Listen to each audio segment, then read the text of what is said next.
কি কাজ বললাম বলেন? মানুষের মাঝখানে ন্যায় বিচার প্রতিষ্ঠা করা। আচ্ছা, আরো আছে, শেষ হয় নাই।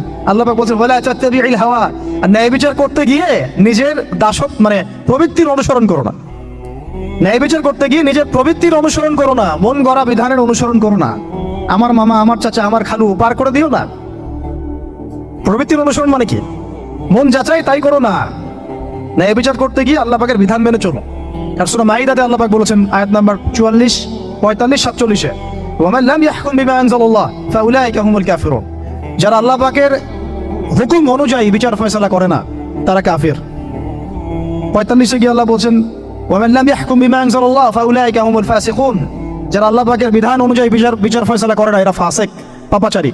47 নম্বর আয়াতে গিয়ে আবার বলছেন ওয়ামান লাম ইয়াহকুম বিমা আনজালাল্লাহ ফাউলাইকা হুমুজ জালিমুন, যারা আল্লাহর হুকুম বিধান অনুযায়ী বিচার ফয়সালা করে না এরা জালেম। তো কাফেরও বলেছেন আল্লাহ, ফাসিকও বলেছেন, জালেমও বলেছেন।